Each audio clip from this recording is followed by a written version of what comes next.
हाँ, बहुत सारे लोग बहुत बड़े डॉग्स को लेके आते हैं और कहते हैं कि हम इन्हें पाल लेंगे, लेकिन क्या ये पॉसिबल है कि एक छोटे से फ्लैट के अंदर आप एक जाइगेंटिक डॉग को पाल पाएं? अगर पालते भी हैं तो उसके लिए क्या क्या प्रिकॉशंस लेने होते हैं और क्या क्या मेजर्स लेने होते हैं, इसके बारे में मैं आपको बताऊंगा इस वीडियो में। लेट्स से आप एक ग्रेटन लेके आते हैं या फिर एक सेंट बर्नार्ड लेके आते हैं और उसे आजकल जैसे कि हम सब एक फ्लैट में रहते हैं, तो क्या वो डॉग वहाँ रह सकते हैं? As per dog knowledge of course they are couch potatoes, लेकिन उतने बड़े डॉग को अगर आप लेके आ रहे हैं तो वो एक पूरा जायंट इंसान जितना जगह लेता है और उसकी नीड्स भी वैसी होती है। मतलब वो खाना भी उतना ही खाएगा जितना एक इंसान खाता है या फिर उससे भी ज़्यादा।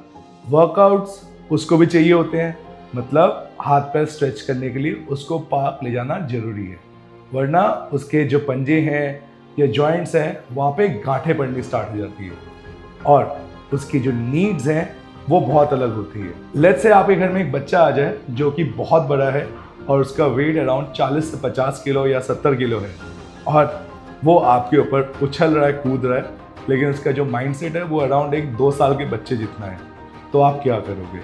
उसके लिए आपको उतना ही टाइम देना पड़ेगा जितना आप अपने बच्चे को देते हो।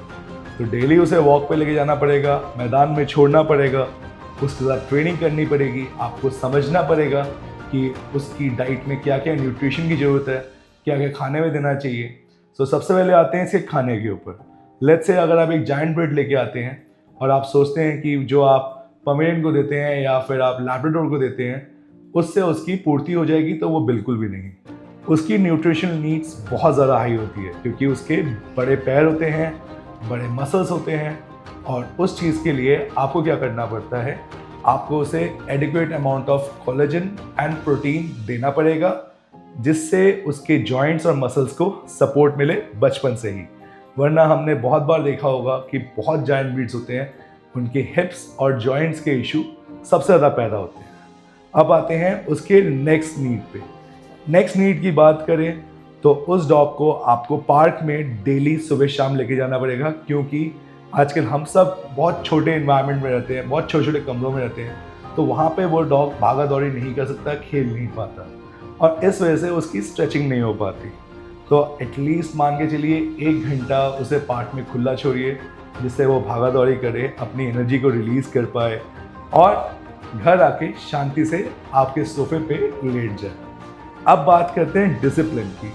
लेट्स से एक जायंट डॉग आप घर लेके आए हैं और वो आपके ऊपर उछलता है, तो कहीं ना कहीं आपके मुंह पे भी पंजे लगते हैं और अगर आपके घर में कोई छोटा बच्चा है तो उस छोटे बच्चे को वो धक्का मार के कई बार नीचे गिरा सकता है। तो आपको ये मेक श्योर करना है कि उसकी अर्ली ट्रेनिंग जरूर स्टार्ट करिए और मेक श्योर करें कि वो छोटी छोटी चीज़ों से आपको परेशान ना करे, ना ही आपके घर वालों को। और कई बार ऐसा होता है कि जब ट्रेनिंग नहीं दी जाती तो वो ऊधम इतना मचाते हैं कि हम सोचते हैं कि जो डॉग है वो एग्रेसिव है और लास्ट में उसको जाके अबैंडन कर देते हैं। तो अबैंडनिंग की स्टेज ना आए उसके लिए ट्रेनिंग इज़ कंपल्सरी और आपको मेक श्योर करना होगा कि इन डॉग्स को समझें कि एक 100 किलो का कुत्ता अगर आपके घर में है वो एक बड़ा कुत्ता नहीं है, बल्कि वही बच्चा है जो 2 साल का आपके घर पे है। क्योंकि इनका जो माइंडसेट होता है, कहने को दिखते हैं तो बहुत बड़े होते हैं, लेकिन माइंडसेट वाइज ये बिल्कुल ही छोटे बच्चे इतने होते हैं। और ऐसे डॉग फैक्ट्स के लिए हमें फॉलो करते रहिए, हमारे चैनल को सब्सक्राइब करते रहिए। जो भी इंफॉर्मेशन है आप तक पहुंचेगी इसी चैनल से। तब तक मैं Abhinav Krishna AKA dog daddy sign out करता हूँ।